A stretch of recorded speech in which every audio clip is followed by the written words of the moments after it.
सारे विपक्ष के भाषण में असत्य, गुमराह करने वाले तथ्य, निराशावादी, डर और डर की जो पराकाष्ठा हो सकती है कि डर के आगे कुछ नहीं है, हम कभी जीत नहीं सकते, उस तरह के भाषण को देखो। यहाँ विपक्ष के नेता ने भाषण दिया, सभापति महोदय, मैं वो नहीं हूं जो हूं, जो मैं दिखता हूं वो मैं नहीं हूं।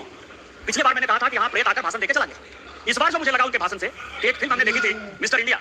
अनिल कपूर जो है किसी को दिखते नहीं है, फिर दिख जाते हैं। यदि लाल जो है कहीं दिखाई देगा तो वो मिस्टर इंडिया के अनिल कपूर है, जो दिखते हैं वो नहीं दिखते हैं, जो दिखते हैं वो नहीं दिखते। विपक्ष का क्या डर है सभापति महोदय, ये आप समझिए। गॉस्पेल ट्रुथ के आधार पर असत्य को सत्य बनाने की कोशिश करे। पूरा विपक्ष जो मुस्लिम की राजनीति करता रहा, आज हिंदू हिंदू चल रहा है। जिस लोकसभा से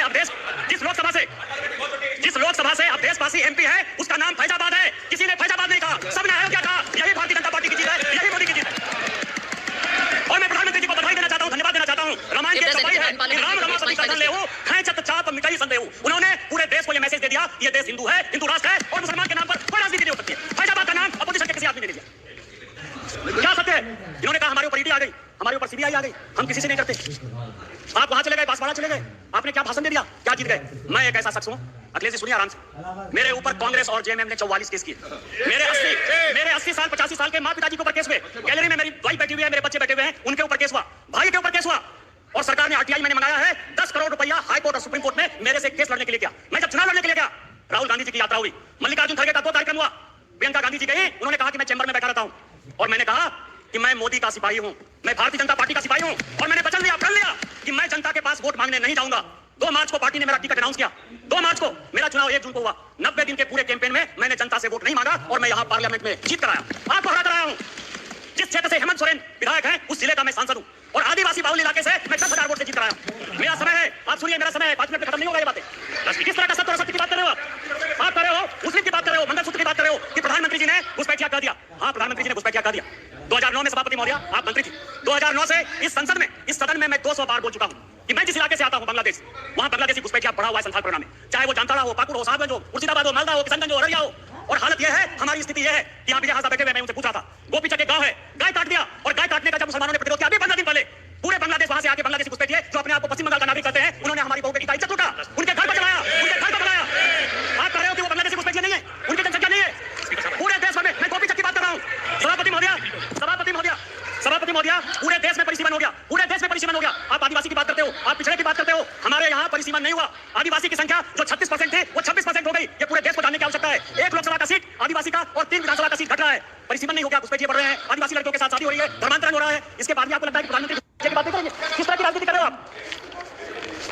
मैं आपको बताऊं सभापति महोदय, सिर्फ की बात होती है, हम उस विचारधारा के लोग हैं। अब चल गगरी छलकत जाए, जिसको कुछ समझ में नहीं आती। यदि आपको सिर्फ का ही दिखाना था, गुरु नानक का दिखाना था, तो मंदिर चले जाते यार, गुरुद्वारा चले जाते, इस पार्लियामेंट में फोटो क्यों निकाले? चले जाते ना।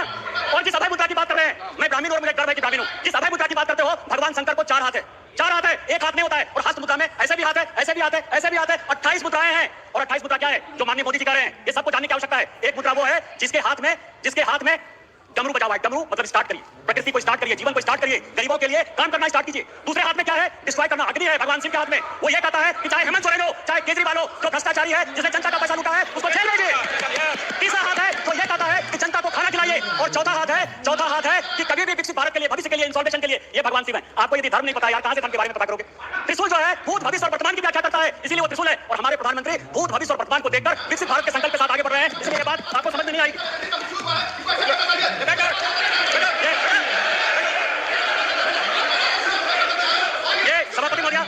सभापति महोदय, ये संविधान की बात करती हैं। अभी मैंने कहा मिसा जी, मैं आपके बारे में बोला, उन्होंने कहा कि मैं बोलूंगी। मिसा भारती जब पैदा हुई तो जेल में थे। मेरे गुरु गोविंदाचार्य उस वक्त वो भी जेल में थे, राम बहादुर राय भी जेल में थे। और लालू जी को राम बहादुर राय ने सजेस्ट किया कि अपनी बेटी का नाम मिसा रखें, इसीलिए उनका नाम मिसा भारती। जिस किताब का विमोचन राहुल गांधी ने किया, एमके स्टालिन की आत्मकथा का, उसमें सबसे बढ़िया टॉपिक क्या है सभापति महोदय पता है? कि इमरजेंसी में जो है मेरे पिताजी ने पुलिस को हैंडओवर कर दिया। और यहाँ बैठे हुए हैं अखिलेश यादव जी, इनके पिताजी के साथ मुझे काम करने का मौका मिला। बड़े आदमी थे, इतने बड़े आदमी थे कि वो हमेशा कहते थे कि मैं तुम्हारा भाषण सुनता हूं। उन्होंने मुझे इमरजेंसी की कहानी सुनाई कि जिस दिन इमरजेंसी गए उनकी वाइफ के पास जो है खाना खिलाने के लिए अपने परिवार के पास नहीं था। आप संविधान की बात करते हो, आपने कहा राज्य डिवीजन कर लिया। आपको पता है कि क्या हुआ? 7वां संशोधन 1956 में जब नेहरू ने किया तो उन्होंने कहा संविधान की आपने भी नरेंद्र मोदी कहा, इसलिए मैं नेहरू करा। सभापति महोदय, 7वां संशोधन यह किया कि राज्य को कोई अधिकार नहीं होगा अपना बाउंड्री चुनने का। और यही कारण है कि 7वें संशोधन के बाद 14 राज्य और 6 यूनियन टेरिटरी बन गए। आप संविधान की बात करते हो, आप कहते हो संविधान बचाने की बात करते हो। संविधान की प्रस्तावना स्वर्ण सिंह कमेटी के बाद जब इमरजेंसी में सारे बड़े नेता चाहे वो लालू प्रसाद जी हो, मुलायम सिंह यादव हो, करुणा जी हो, अडवाणी जी हो, अटल जी हो, हेमंत नंदन बहुगुणा हो, कांग्रेस के चंद्रशेखर जी हो, बाबू जगजीवन राम हो, जब सारे जयप्रकाश नारायण, मैं एमपी की बात कर रहा हूं, ये सारे लोग जब जेल में बंद थे तो स्वर्ण सिंह कमेटी बनाई 1976 में।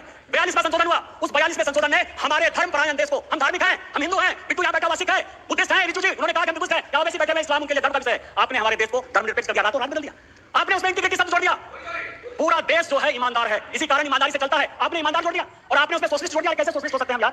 कोई कम्युनिस्ट हो सकता है, कोई कैपिटलिस्ट हो सकता है, तुमने जो है सोशलिस्ट पूरे प्रेमबल को बदल दिया और आप संविधान बनाने की बात करते हो। उन्होंने कहा कि जो हम कानून बनाएंगे, जो फंडामेंटल राइट हुए थे, जो हमने हमारे फोरफादर्स ने जो फंडामेंटल राइट्स दिए थे, उसके साथ आपने फंडामेंटल ड्यूटीज एक अलग शब्द जोड़ दिया। आप संविधान बनाने की बात करते हो। पूरा का पूरा 42वां संशोधन, उन्होंने कहा कि जो संविधान कानून बनाया था, इंदिरा गांधी की सदस्यता खत्म हो गई थी, उन्होंने कहा कि हम फिर से रजिस्ट्रेट होकर देश के प्रधानमंत्री बन जाएंगे। आप मेरे ऊपर कोई क्वेश्चन नहीं कर सकते हो। लोकसभा के जो समय है, समय सीमा 5 साल, उन्होंने कहा 6 साल होगा। खाता न वही, इंदिरा गांधी जो कहे सही, संविधान वही है। अरे संविधान में जाने वाले यदि मोदी ने संविधान बदला, 370 के लिए बदला, शेड्यूल कास्ट के लिए बदला, ओबीसी को संवैधानिक दर्जा देने के लिए बदला, और जब भी शेड्यूल टाइप ओबीसी की बात होगी, हम संविधान बदलेंगे और हमको कोई संकोच नहीं। सवाल ये है